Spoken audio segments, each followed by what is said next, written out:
right, welcome back to Getting Sober, again. My name is Jay, and today we have a checklist for you to make sure that you're staying on the right path with your New Year's resolutions.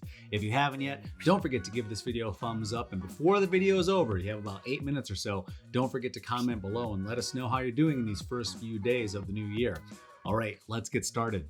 So we're all still in the early stages of New Year's resolutions, and some of us are happy and some of us are probably terrified. And some of us have probably already skipped the first few days of the probably overwhelming amount of new habits on our checklist. But it's okay, we're here and we're gonna work through it together. I'm gonna break up this video into a checklist of a few tasks, a few mental updates, and a good old-fashioned pep talk. So how about we start with pep talk first? Yahoo! Let's go over the most solid parenting advice that I've ever come across. Because after all, you are parenting you right now. The advice is simple. You know all that stupid stuff that you know that you shouldn't be doing? Well, stop doing it. Now, for those of you out there who just got anxiety and probably thought to yourself, oh my God, I can't have fun anymore. There's gotta be another way besides giving up alcohol, or maybe I could just cut back on my drinking. Maybe I could just drink on the weekends. Maybe I could just limit myself to 2 or less drinks. Maybe if you could have done all that, you would have done that. We can always say that we'll do it tomorrow or next week or next New Year's resolutions. But as we know, those days come and then those days go, and we just end up doing the same thing until we don't. Tomorrow you will never be you tomorrow unless you're tomorrow you today. All right, it's time for a pop quiz. What are the 4 main reasons why people quit drinking alcohol? Number 1 is medical intervention, meaning your doctor said you have to stop because things are looking pretty bad. Number 2 is a court intervention, such as getting a DUI, getting arrested, bringing lawyers into it, etc. Nobody wants that. Number 3 is personal intervention. That means that your family and or friends had to step in and temporarily take your adult card away. And lastly, number 4, you decide to get sober on your own before you find yourself in any one of the aforementioned interventions. Remember that parenting advice? I'll say it again. All that stupid stuff that you know you're doing, stop doing it. So that brings us to our checklist for the first week of sobriety. We have 6 items for you. Checklist item number 1 is get the booze out of your house. What are you doing?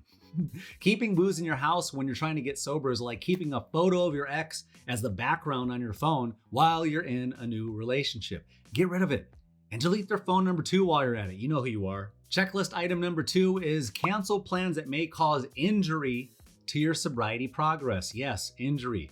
Just like a broken bone needs time to heal, your sobriety, your willpower, discipline, and your poor liver, kidneys, brain, and heart also needs time to heal.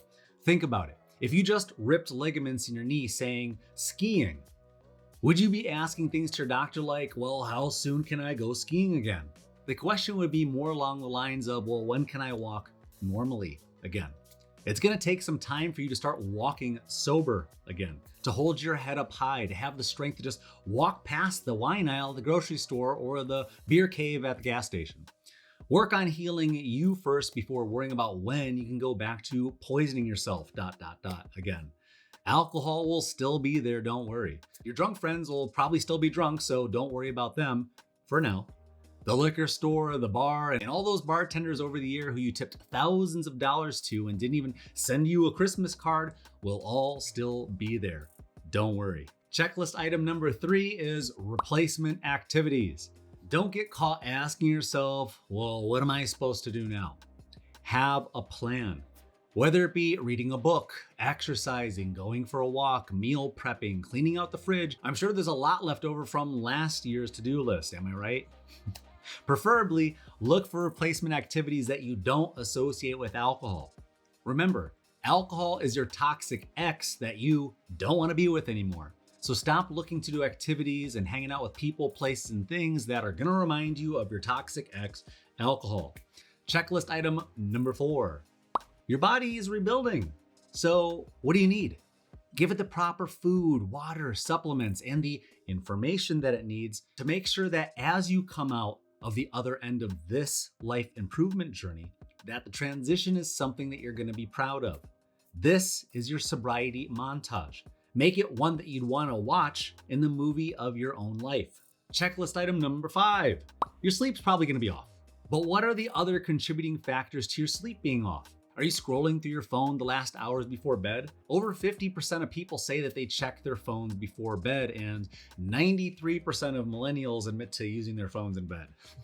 Smartphones and tablets emit blue light that decreases the sleep-regulating melatonin in our brain, throwing the body's biological clock, the circadian rhythm, out of whack.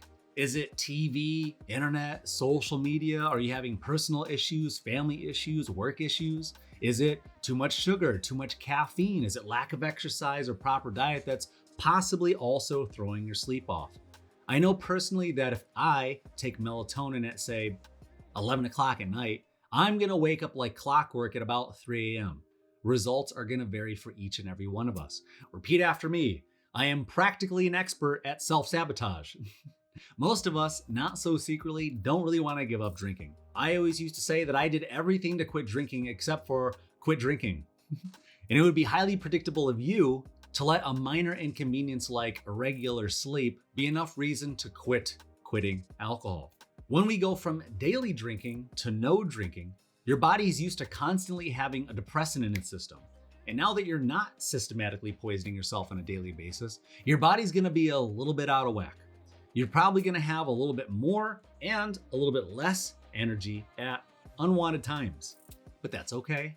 Just listen to your body for a change. Take naps if you can. Go to sleep earlier if you have to. Wake up a little bit later if you can afford yourself the opportunity. Just get through the day sober. And that brings us to last checklist item number 6. We're also dieting from toxic people, places, and things. I can't stress this one enough. Instead of freaking out about having to be sober for a whole year or a whole month, let's just focus on getting through this week sober. More specifically, let's just focus on getting through the day sober.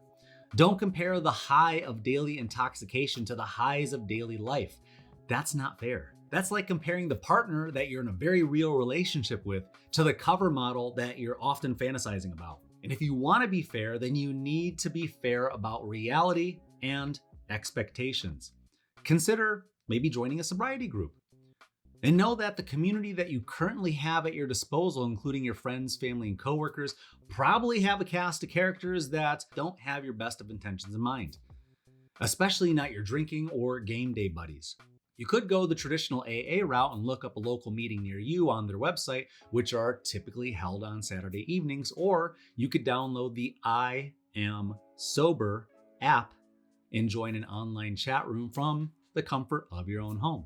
And lastly, that brings us to the mental retooling section of today's video. Again, repeat after me. This is my practice stage. I am practicing, and practice makes progress. If you're really freaking out about sobriety, ask yourself this very simple question. Have I only been sober for a week or less? If the answer is yes, then calm down and know that 100% of us who are sober also experience the very same anxiety that you're feeling right now. The only difference is those of us that are still sober learned from our mistakes, our relapses, and our sobriety detours. We picked ourselves back up and kept moving forward, sometimes very reluctantly so. Who's really ready to walk through life on their own, especially when we've spent so much of our time walking through life with the crutch of alcohol? Nobody. Not until you say, enough is enough. Not until you say, I'm sick and tired of being sick and tired. Consider adding what I'm about to say to your mantra for this new year. I know that if I don't change, then nothing is going to change, except for the continual decline of my physical and mental health. Just like a new job, a new school, or a new relationship, you're gonna have anxiety. It's natural. But just like all of those other situations, you don't just quit in the first week. So don't give yourself the excuse or enable yourself to continue failing yourself. It's time to change. It's time to grow. It's time to transition. I know that you want to be sober. You know that you want to be sober. And I also know that you probably feel like you're a little underprepared. You might feel a little helpless, a little worried, and a little bit skeptical. And a comfortable toxic feeling will always be self-sabotage, and to prove your own speculations correct. So that what? You could just go back to drinking and saying, well, yeah, I tried sobriety, but it wasn't really for me. Let me let you in on a little secret. The entire point of sobriety is to retool your priorities so that you can get yourself back into a position to actually be able to say no to alcohol. Not because you have to, not because your doctor said so, not because your friends and family held an intervention for you, but because you want to. Because your life became so good that you don't feel like escaping it anymore. That you'll stop falling for the illusion that alcohol is a life enhancer and see it for what it really became, which is the ticket to joy and freedom that you voluntarily forfeited to alcohol. I know there's a chance that you're probably not as prepared as you'd like to be for such a dramatic lifestyle change this week or this month.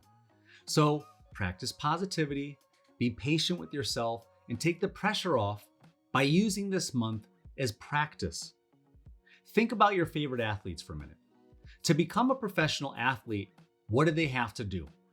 They had to practice. And to stay professional athletes, what do they have to do? They have to practice even more. So get sobriety as right as you possibly can. Regroup at the end of the month and give yourself a performance review. Draw a new plan for the next month that includes what you're doing well, what you're still struggling with, and leave the last question as the most honest and transparent question, which is, am I making noticeable improvements? And if the answer is no, then keep going. You're not there yet. And if the answer is yes, then you already know that it's working, and the answer is still the same, which is keep going.